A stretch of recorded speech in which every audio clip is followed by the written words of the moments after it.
selamat pagi menjelang siang. Iya, assalamualaikum warahmatullahi wabarakatuh pemirsa. Waalaikumsalam. Ayo ya duduk ya, Ya. sambil ngobrol ya. Senang sekali loh pemirsa bisa ketemu lagi dengan Anda semua dan semoga semua masih dalam keadaan sehat. Amin. Masih mengikuti protokol kesehatan dengan benar gitu ya. Sambil menunggu vaksinnya sampai di kita dong. Iya, nah ya. sambil menunggu nih jangan lupa pesan ibu nih ya selalu Wow. ya. Jadi 3M pesan ibu adalah satu menggunakan masker. Kedua adalah menjaga jarak. Jadi hindari kerumunan-kerumunan yang tidak penting-penting amat ya. Kemudian yang berikutnya adalah serajin mencuci tangan dengan air mengalir. Walaupun penting-penting amat juga jangan kerumunan lah, pokoknya nggak bisa lah ya. Tapi sudah lama banget Bun pengen kumpul-kumpul ya Bun ya. Ih, masih aja si Ayah. Iya. Masalahnya si Ayah ini lagi sering dapat telepon dari katanya sih mantannya. Pas ditanya-tanya nih pemirsa, ternyata mantannya cuma nanyain mengenai permasalahan lasik. Iya. Jadi Oktober waktu itu kita kan sempat nih ya, kita membahas mengenai lasik. Memang sih rasanya belum bulet tuh ya. Jadi yang nanya masih banyak banget berhubungan sama lasik sampai si mantannya si Ayah nanya-nanya ke dia. Iya, kayaknya Ayah sih nggak ngerti juga mengenai mata ya. Kalau yang mata mana ada khusus dokternya. Kalau Ayah mengenai hamil, melahirkan, oke boleh tanya sama Tapi Ayah. sih betul sih ya, memang banyak yang nanya loh mengenai Banyak, lasik betul, itu. betul, Karena Bun. bukan cuman untuk orang dewasa, ada yang nanya mengenai anak. Dan sebetulnya juga di IG Indonesia Sehat juga banyak. Salah satunya nih ya, aku baca ini ya. Lasik sebaiknya dilakukan di umur berapa untuk anak yang usianya 7 tahun dan sudah pakai kacamata minusnya udah tinggi. Ini dari Zazi Zani. Nanti akan dijawab kalau dokter matanya udah sampai di sini. Iya, nah ini Karena yang banyak nanya juga itu mengenai tekniknya seperti apa sih, sakit nggak sih, lama nggak sih penyembuhannya dan segala macam. sama gini, kalau memang lasik kedua mata gitu ya, apa langsung dua-duanya atau atu-atu kayak sebelah-sebelah. katarak Iya, gitu ya. iya, Oke. iya. Nanti kita bahas semuanya pemirsa ya. Ini udah kelihatan kok dokternya udah datang. Ya kita undang kembali dokter Sofia loh. Nah itu dia dokter Hai dokter Sofia. Halo, selamat pagi menjelang siang. Ya, betul udah Selamat siang dokter memang. Sofi. Silakan duduk Ya, dokter Dokter Sofi. Sofia. Sofia apa Sofi sih dok? Sofia. Sofia. Pujiastuti. Benar. Oke, spesialis mata. Nanti kita akan bahas lebih jauh pemirsa ya. Ya, jadi itu pemirsa masih penasaran nih mengenai operasi laser pada mata, pemirsa terus saksikan Indonesia Sehat. Indonesia Sehat itu asik.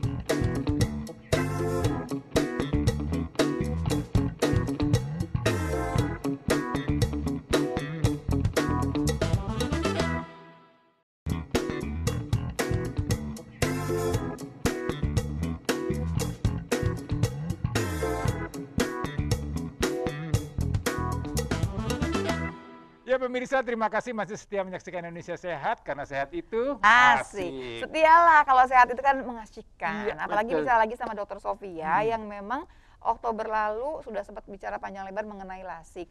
Dokter, aku mau bacakan dulu. Dokter Sofia ini dari yang namanya SILC. Ya, Apa sih dok itu dok? singkatannya dok. Aha. Ya, S itu diambil dari nama saya sebenarnya, Sofia, karena artinya kebijaksanaan. Oke. Jadi diharapkan di dalam satu klinik itu segala keputusan baik untuk pasien, baik untuk Jadi pegawai kalau sendiri, dipanjangkan semua berarti berdasarkan Sofia, bijaksana. I-nya I-nya dari nama suami saya. Oh. Jadi atas izin suami juga, makanya bisa berdiri Oke. SILC Lasik Center. LC-nya Laser Correction. LC-nya Lasik Center Oh, sebenarnya. Lasik Center. Ngarang. Kalau itu saya ngarang. Jadi tadi kita mau bicara mengenai yang namanya laser vision correction. Dia bagaimana memperbaiki penglihatan dengan menggunakan laser. Bukan cuma lasik. Iya. Silakan dok, dibahas Boleh. apa Silakan, saja Dok. dok sebetulnya. Dan kelainan apa saja sih yang bisa dibantu dengan menggunakan laser ini? Ya, kita mengenal lebih jauh tentang laser vision correction. Jadi sama seperti Oktober yang lalu ya pemirsa ya. Jadi merupakan suatu tindakan bedah refraktif dengan menggunakan mesin laser sehingga bisa menghilangkan kelainan refraksi, miopia, rabun jauh atau hipermetropia, rabun dekat atau astigmatisme silinder dan presbiopia. Nah, di sini laser vision correction itu ada 3 jenis. Yang pertama yaitu surface ablation. Jadi di sini macam-macam tindakannya. Ada yang namanya PRK, ada yang namanya LASIK, ada yang namanya trans PRK. Bukannya lasik ya, lasek. LASIK. Lalu yang kedua ada LASIK. Nah, LASIK ini sudah kita bahas di bulan Oktober lalu. Sedikit disampaikan juga karena banyak di luar juga orang mendengar ada femtolasik, ada mikrokeratom lasik. Iya, Femtolasik itu ada Z lasik, ada I lasik. Orang juga bingung apa aja sih ini sebenarnya. Ya, nanti akan dibahas lebih lanjut. Jadi ini semua tergantung dari mesin yang digunakan. Lalu yang terakhir ada lenticle extraction. Suka kita dengar smile seperti itu ya. Jadi ketiga ini tujuannya sama, yaitu menghilangkan kelainan refraksi yang diderita oleh penderita yang memiliki kelainan refraksi seperti minus, hipermetrop, silinder, atau presbiopia yang usia di atas 40 tahun. Dok, di tempatnya dokter ini semua bisa dikerjakan? Tidak, karena tidak semua klinik yang ada sekarang semua mesinnya punya. Jadi sebenarnya kalau sudah punya yang femto, ya sudah punya femto gitu. Atau misalnya punya. Berarti ini kalau butuh yang mana mesti telepon dulu nih, ada apa tidak gitu ya. ya. Nanti lebih. Saya boleh tanya nggak tuh Safi, ini kalau misalnya sebagai kita punya masalah gangguan refraksi mata, kemudian kan taunya cuma lasik doang, lasik aja. Kalau misalnya kemudian datang, kemudian konsultasi ke dokter, dokternya nanti akan mengarahkan, oh ibu nggak cocok dengan lasik, ibu harus dengan survei vision gitu. Benar sekali. Oke, jadi itu nanti dokternya yang menentukan ya? Iya. Jadi nggak bisa kecuali kalau dokternya nggak punya alatnya. Ya, tapi harusnya diarahkan kan ya? Ya, dikirim berarti konsul. Saya lanjutkan ya dok ya, di sini ada, nah di sini dok. Jadi misalnya ada orang kayak dokter tadi, pingin nih saya ngilangin minus saya. Nah ini ada pemeriksaannya. Ya, saya mau dilasik dong gitu ya, ngomongnya gitu aja. Berarti kan mau dilasik nih, saya melakukan banyak pemeriksaan. Salah satunya tentu periksa tajam penglihatannya. Yang paling utama minusnya berapa dulu? Minusnya nggak sampai 1. Nggak boleh, nggak bisa dilasik. Ya, selesai dong. Pakai kacamata aja dulu. Selesai, minus setengah, udah nggak usah dilasik. Ya, dengan 3 pun tetap nggak bisa ya. Lalu kalau misalnya minus sampai contoh nih 8. Oke, kalau lasik kita kemarin sudah bicara minus 1 sampai 13. Berarti lasik bisa masuk. Gitu. Tapi kalau yang surface ablation biasanya kita menganjurkan jangan lebih dari 6. Jadi sebaiknya di kalau dia atas minus 8 ya, udah kalau nggak sudah bisa nih 8 surface sebaiknya ablation. langsung kita arahkan kalau nggak lasik atau lenticle extraction. Seperti itu. Jadi tujuannya sama, merubah lengkung kornea biar minusnya hilang, tapi tindakannya tidak bisa dilakukan dengan ini, dianjurkannya untuk yang karena ini. syaratnya beda-beda nih ya. Ya, dok, seperti tapi itu. Dok, kalau yang paling canggih sebenarnya dari 3 itu yang mana dok? Yang terbaru kali ya, dok kan terbaru yang lenticle extraction.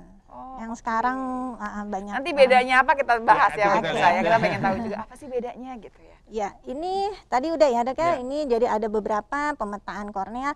Yang paling penting lagi ketebalan kornea karena tidak semua orang yang mau lasik bisa dilakukan tindakan lasik. Jadi kalau misalkan minusnya udah oke, semuanya udah oke, tapi kalau dianggap kurang tebal nggak bisa? Iya. Yang nggak boleh itu yang ketebalan apa yang ketipisan?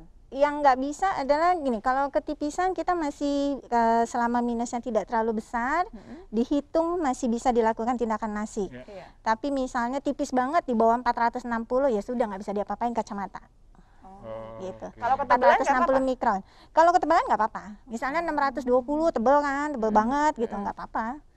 Tuh ternyata sekali ini tebel tuh nggak apa-apa ya. Sebenarnya tebel tuh nggak boleh, ternyata ini nggak apa-apa. Iya, kalau yang ketipisan sampai di bawah 460, misalnya 450 mikron ya nggak bisa dilakukan tindakan lasik. Karena memang tindakannya sendiri menipiskan. Iya, tindakannya menipiskan. Sedangkan yang dilakukan adalah di kornea kan, tindakan operasi ini semua di kornea. Nah, kalau kornea terlalu tipis, sedangkan kornea itu sebagai dinding bola mata, tentu berbahaya sekali kan. Bisa bayangin bagaimana dia bisa menjaga kekuatan dari dari bola mata kita.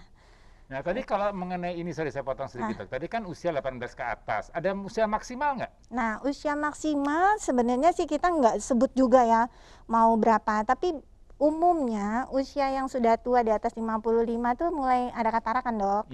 Nah lasik itu atau laser vision correction boleh dilakukan kalau tidak ada kelainan mata apapun. Jadi kalau ada katarak udah jelas nggak boleh. Udah operasi katarak aja, udah pasti kan nanti minusnya akan hilang. Jadi gitu. Kalau misalkan sudah terlalu tua, kalau ada kelainan apapun yang lain gitu ya, lasik nggak jadi pilihan. Enggak. Jadi kalau mau dilasik sekarang ya, sebelum ada kemudian katarak. Kan masih kepala 4 Bunda. Ya. Amin.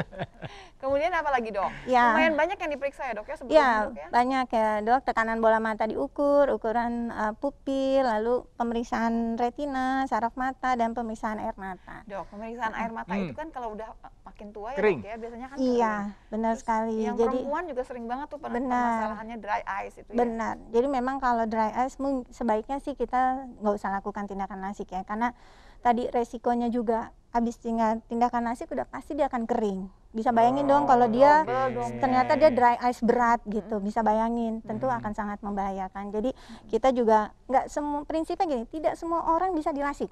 Ya. Periksa dulu lengkap ini, dia masuk kandidat bagus untuk tindakan lasik baru kita lakukan. Atau laser vision correction kali ya lebih tepatnya ya, gitu karena tadi masalahnya kelompok dikit-dikit besarnya kan, adalah laser dikit-dikit vision maunya correction. dilasik gitu kan ya datang Iya, ke dokter. padahal Iya, tidak karena kan semua. tadi udah ribet lah pakai kacamata, udah ganggu pakai kacamata, sering ketinggalan kacamata, jadi udah deh di laser aja matanya gitu. Iya. Jadi nggak semua bisa Ada ya. orang-orang semua yang pakai bisa. kontak lens, kemudian tuh sempat infeksi. Iya. Ya. Kan kesel ya berarti Iya. ya, karena Iya. kurang bersih barangkali. Iya. Jadi kemudian akhirnya udah deh kalau bisa dihilangkan saja nih minusnya begitu. Tapi ternyata nggak semudah itu ya. Tidak dok, ya? semudah itu. Tentu diperiksa dulu. Kalau misalnya memang menggunakan soft lens harus dilepas dulu minimal 2 minggu dok. Oh. Jadi dilepas dulu minimal 2 minggu, lalu kita lakukan pemeriksaan ini. Kalau nanti dari semua pemeriksaan ini masuk dalam kandidat yang baik, berarti kita bisa lakukan laser vision correction. Oke dok. Lanjutnya gimana dok? Iya. Berikutnya, nah ini tadi yang ditanya tentang surface ablation ya. Iya. Jadi dia merupakan suatu tindakan bedah refraktif yang menggunakan mesin excimer laser. Mesinnya namanya excimer laser. Nanti contoh-contoh mesin ada di slide berikutnya, di mana tujuannya semua sama ya dok ya, merubah lengkung kornea. Tetapi kalau di smart surface ablation ini adalah dia di bawah epitel persis yang dirubah. Dan pelepasan epitel kornea ini ada dengan beberapa cara. Ada yang manual, kita sebut TRK. Ada yang dengan alkohol, kita sebut dengan lasek. Ada yang trans-PRK oleh mesin excimer laser sendiri. Dan ini contoh ilustrasi yang trans-PRK. Oh, artinya mesinnya jalan mengerjakan sendiri. Langsung dari Langsung. atas di laser seperti ini dok. Jadi langsung ini mesin excimer lasernya langsung melaser dari epitel kornea, dari epitel kornea. Swabnya salah, iya. Ya, dari epitel kornea sampai akhirnya selesai. Bentuk lengkungnya kan berubah langsung. Waktu dia udah kan udah coak nih dok ya. Nah itu cara penglihatannya gimana tuh dok? Yang ini langsung bisa lihat, langsung terang dok, perbandingan dengan kalau dia lepas kacamatanya. Oh gitu. Tapi nanti pada saat dia tumbuh epitel korneanya, salah lagi. Tumbuh, dia ketemu, epitel kan akan tumbuh sendiri kan dok ya. Begitu dia ketemu di tengah, biasanya pasien mulai sedikit agak penglihatannya agak berkurang. Tidak seenak yang pertama. Karena apa? Luka operasinya pas ketemu di tengah. Bisa bayangin ya, epitel kornea itu kan akan tumbuh kayak luka kita aja deh, kulit kita kalau tergores gitu, kan dia akan tumbuh sendiri. Ini juga seperti itu. Nanti kalau tumbuh kembali lagi ke semula enggak? Enggak, Oh, karena enggak. kan di bawahnya sudah dirubah. Oke. Korneanya sudah dirubah oleh si excimer laser tadi. Jadi lengkungnya dirubah dok.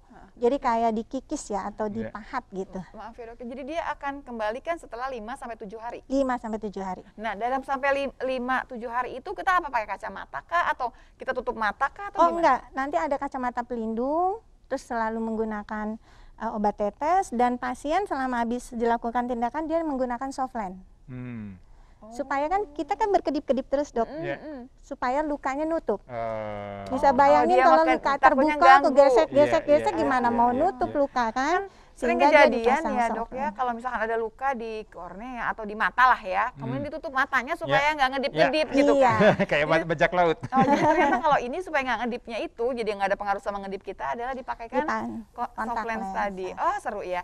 Ini surface ablation. Nah pertanyaannya apa yang boleh, apa yang nggak boleh pakai surface ablation ini? Ya. Jadi maksudnya syarat-syaratnya apa dulu deh ya, supaya kita bisa menggunakan cara yang surface ablation. Dan juga penasaran saya mengenai apa sih kelebihan alat ini dibanding yang dua yang lainnya begitu. Kenapa mesti pilih yang ini gitu, kenapa nggak pilih yang lain. Nanti ya pemirsa ya, kita akan kembali sesaat lagi pemirsa. Ya pemirsa jangan kemana-mana, terus saksikan Indonesia Sehat karena sehat itu asik.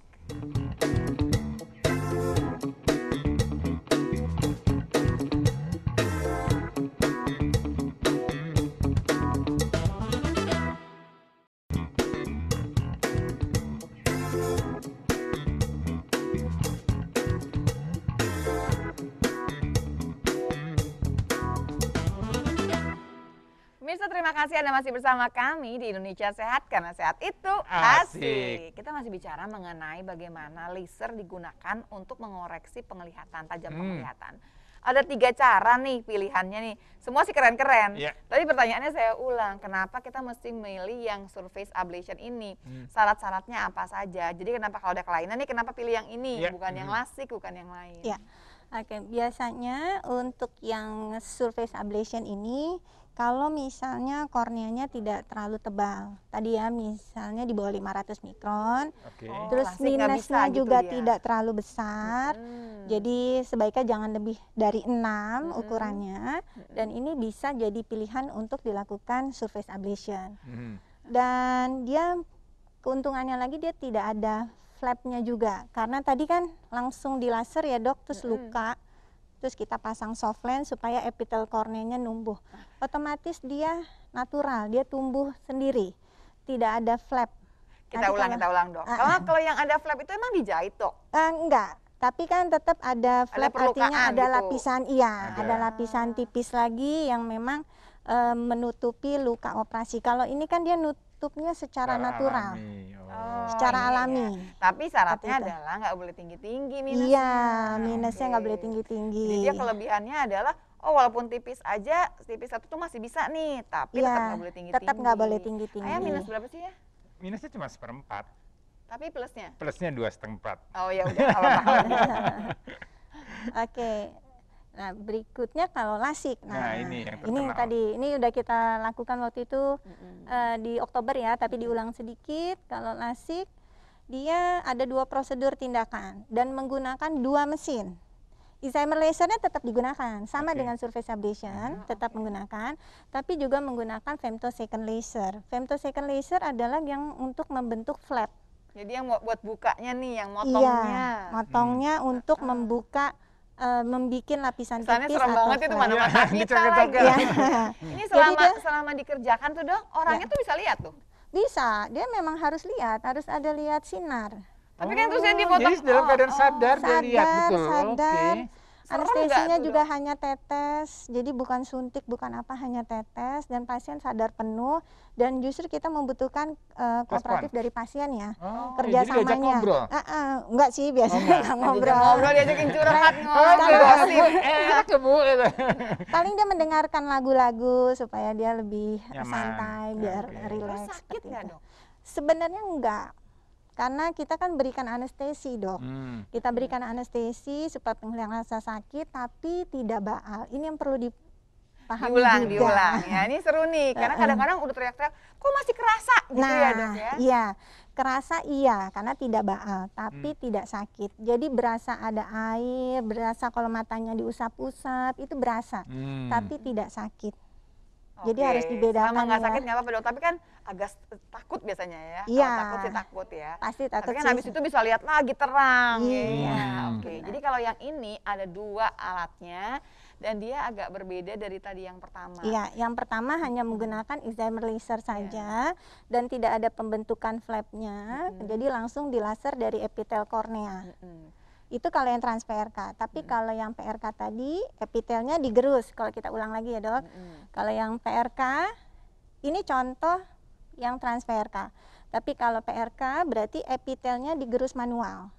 Baru kemudian manual, ada alatnya dok, pada saat operasi, lalu baru dilaser dengan excimer laser.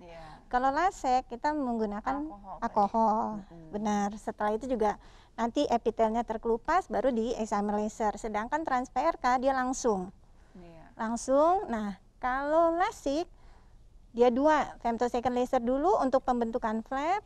Flapnya kita buka manual oleh dokter, lalu dengan excimer laser dirubah bentuk lengkung korneanya, dibersihkan, lalu flapnya ditutup kembali oleh dokter. Setelah itu selesai operasinya. Dok, kalau yang tadi kan 5-7 hari. Kalau yang ini sampai dia nempel lagi, rapi lagi tuh? Iya, ini sebenarnya besoknya juga pasien sudah terang kok dok, sudah nyaman, sudah enak. Beda dengan yang tadi. Kalau yang tadi kan butuh waktu proses untuk epitelnya sembuh. Sehingga kalau udah epitel sembuh baru softline kita buka. Kalau ini dia besoknya udah langsung terang. Nggak pakai tutup-tutup dok? Nggak pakai tutup-tutup.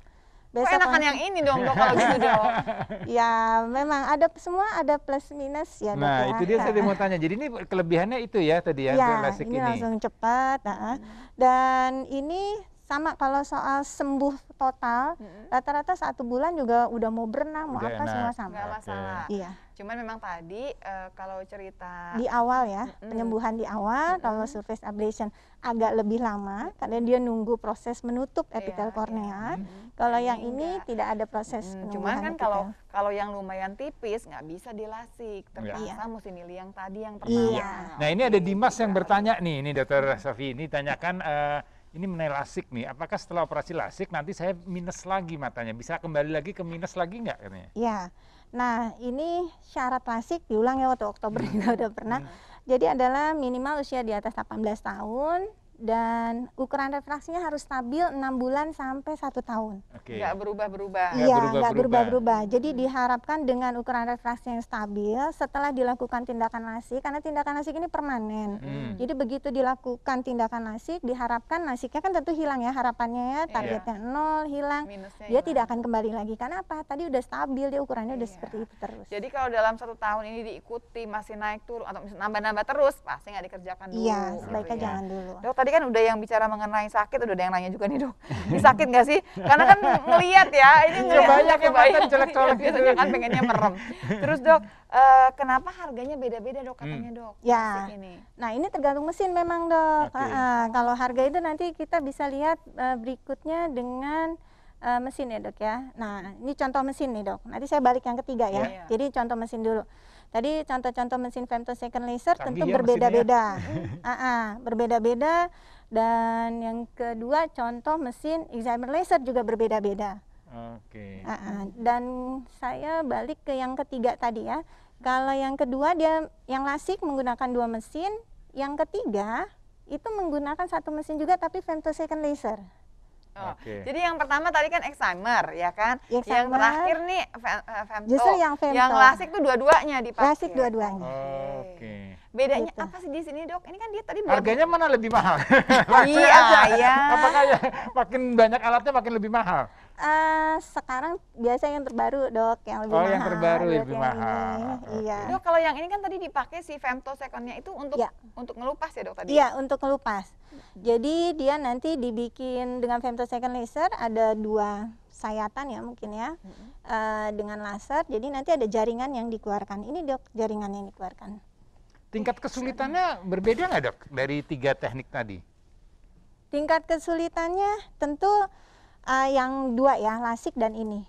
Oh. Saya Karena kalau tingkat kalau kesulitan nggak apa-apa deh, kan dokternya yang mikir ya. Saya lebih bertanya mengenai kesembuhan Nah. sama efek samping takutnya Ya, kan. kalau kesembuhan di awal tadi yang agak lama surface ablation, Ya, surface karena ya. dia nunggu sembuh ya. Ya, Tapi lewat- dia tidak ada flap, Hmm. tidak ada flap juga dan tidak ada Potongan tidak sama ada sekali. potongan seperti yang lainnya, karena dia benar-benar dia akan tumbuh lagi sempurna.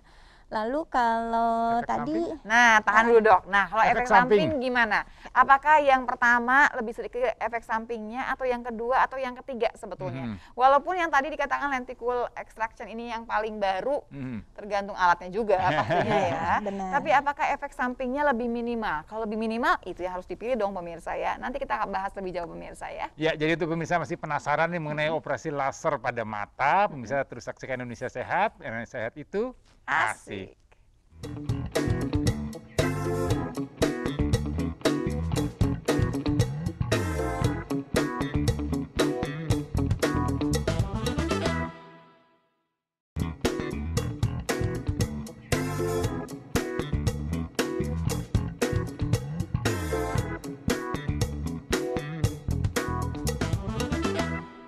Ya pemirsa, terima kasih masih menyaksikan Indonesia Sehat, karena sehat itu asik. Jadi ini kita mau tanya lagi nih ya sama Dr. Sofia. Dr. Sofia, kita ulang lagi. Kita punya 3 cerita ya kalau pilihan gitu bicara mengenai laser buat mata kita. Nah kemudian yang terakhir ini yang lenticle extraction. Pertanyaan saya tadi adalah bukan untuk tingkat kesulitannya, tapi Efek malah samping. efek samping nih. Iya. Sebenarnya efek samping yang paling minimal yang mana? ya sebenarnya efek samping untuk ketiga tindakan itu sebenarnya kurang lebih sama. Tadi kan manfaat di awal tadi sudah dikatakan bahwa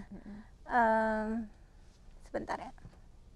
Ya, semua tindakan di atas memiliki manfaat dan resiko operasi yang kurang lebih sama. Oke. Karena tujuannya sama, merubah lengkung kornea. Oh, baik. Ya, hanya pada proses sembuhnya dia agak lebih lamban untuk yang surface ablation karena dia nunggu menutup sempurna dulu. Ada proses penutupan, penyembuhan dari epitel kornea sehingga proses sembuhnya sedikit lebih lama untuk yang surface Kalau ablation. gitu gini dok, kenapa saya mesti ngambil yang lenticle extraction? Kenapa nggak ngambil yang di atas aja gitu? Ya, kalau yang lenticle extraction dia tidak ada flap. Tadi tadi kan dia cuma insisi kecil, lalu ada jaringan yang diambil. Sedangkan kalau yang kedua dia ada flap, pembentukan flapnya dulu. Jadi artinya ada proses kemungkinan. Dok, boleh nggak sih kembali ke lentikulnya lagi dok supaya kebayang gambarnya nih pemirsa biar jelas nih pemirsa ya. Jadi kalau yang si lasik itu kan dibikin kayak ada dibuka ada topinya gitu loh ya kan, dibuka ada topinya. Ya. Sementara kalau yang si lenticle ini enggak gitu, tapi cuman di sayat doang sedikit terus dikeluarkan. Disayat sedikit langsung dikeluarkan. Dok, saya mau tanya, ini kan tadi ada alat, kemudian ada orang yang mengerjakan di balik alat. Ini kalau untuk tindakan laser ini memang operator dependen nggak sih? Artinya orang yang mengerjakan berbeda-beda, hasilnya akan berbeda? Sebenarnya kalau hasil nggak ya dok ya? Nggak. Karena faktor gini, surgeon factor tetap ada, sehingga orang operator yang sudah banyak melakukan dia pengalaman beda lah dengan yang baru berapa dia punya angka nomogram ya, jadi dia tahu nanti bagaimananya. Prinsip untuk tindakan ini semua adalah mesin presisi. Jadi pada saat dia diperiksa dari awal data itu dimasukkan ke dalam mesin pada saat dilakukan tindakan. Otomatis data itu nyambung dari awal sampai yang terakhir. Dan ini benar-benar posisinya laser itu jadi gini, kalau matanya gerak kanan kiri atas bawah gitu dia akan ikutin, ada eye trackernya.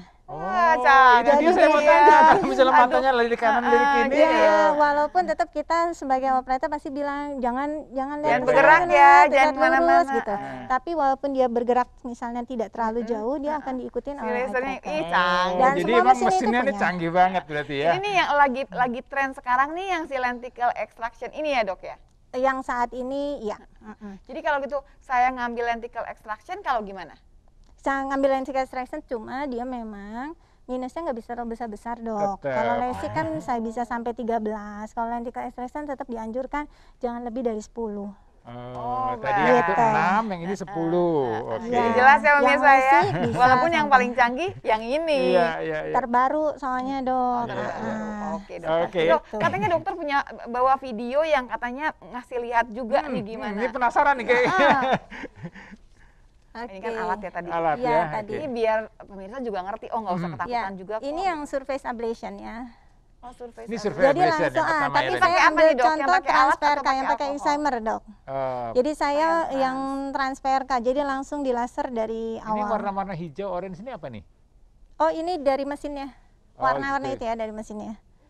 Jadi ini langsung di laser ya dok, langsung ini kelihatan. Sedang dalam proses. Ini dalam proses, bisa kelihatan ya mulai ada legoknya ini. Kelihatan ya. Nah, ini dia. Nah, selesai terus dibersihkan. Cuma sekian detik. Udah. Sudah. Cuma gitu aja.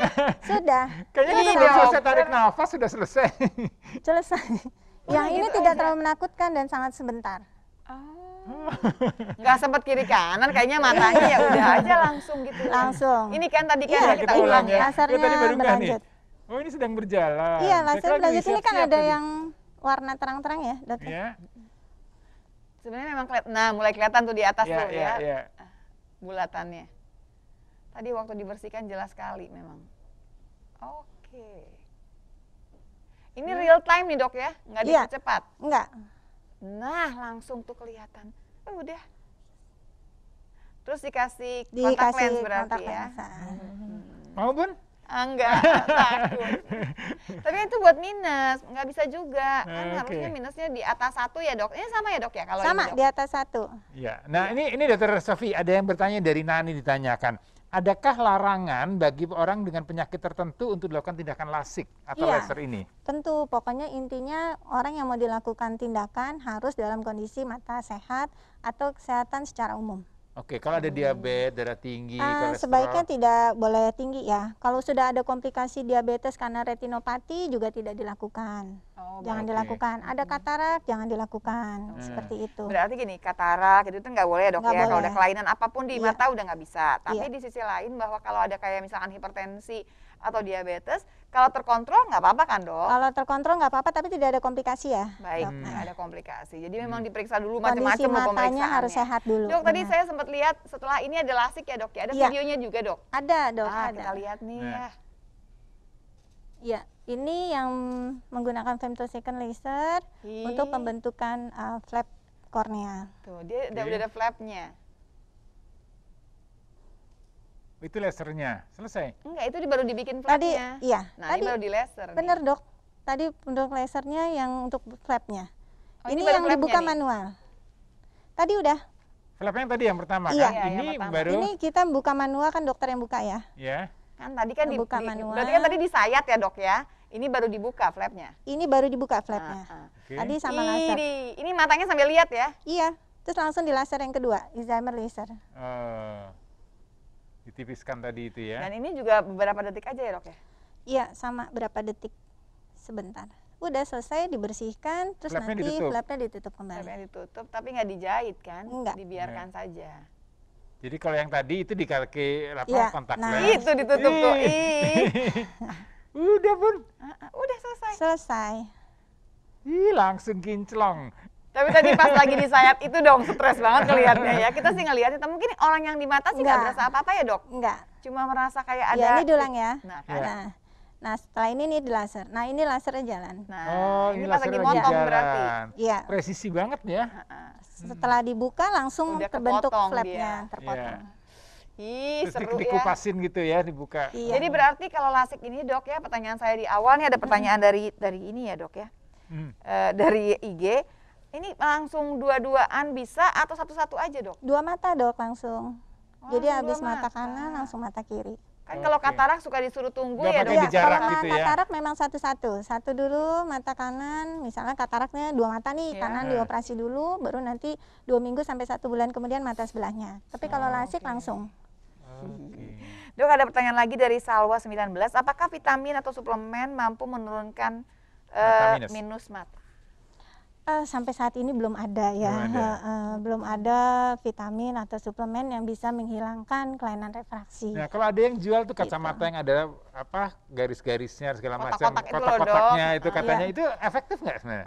Sebenarnya juga tetap sama, belum ada tindakan apapun yang bisa kecuali laser vision correction. Nah, pertanyaannya gini, ada nggak usah tindakan barangkali ya dok ya, ada nggak apa yang kita bisa kerjakan untuk menurunkan minus mata?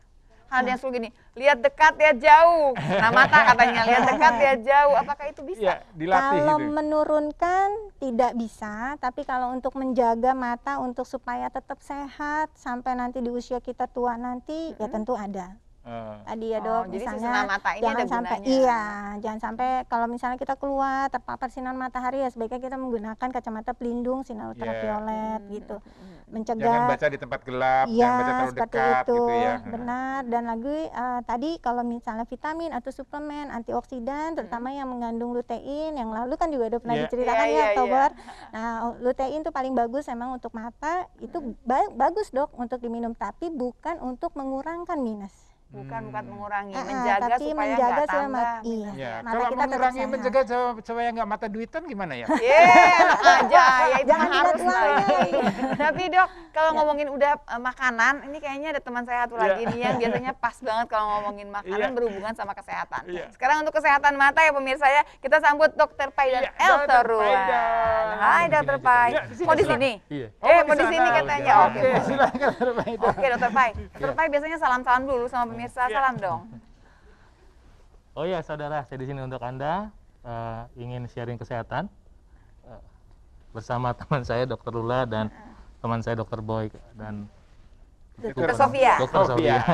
Ya, mudah-mudahan informasinya bisa bermanfaat buat Anda untuk kesehatan mata supaya matanya sehat dan Kalaupun mata duitan, duitnya banyak. Amin. Kalau mata keranjang, keranjangnya banyak. Kalau keranjang buah-buahan boleh. Sama-sama kita keranjang ya. Dulu tuh Dr. Sofia ada yang tanya gitu nih, pemirsa di YouTube, gimana caranya menyembuhkan mata duitan dan mata keranjang? Ternyata nggak ada obat untuk menyembuhkan katanya, ya diterima aja. Pemirsa, kita akan bahas lebih jauh sehubungan dengan makanan apa saja yang kira-kira bisa membantu penglihatan mata kita. Iya, oke pemirsa, jangan pindahkan channel Anda, terus saksikan Indonesia Sehat, karena sehat itu asik.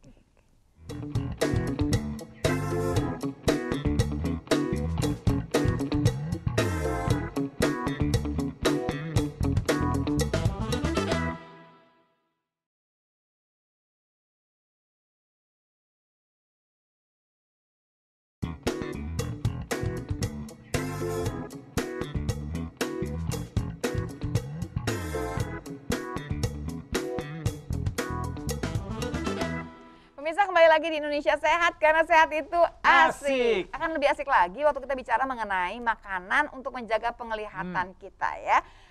Khusus untuk yang mata duitan dan mata keranjang. Nggak apa-apa, biarin aja ya.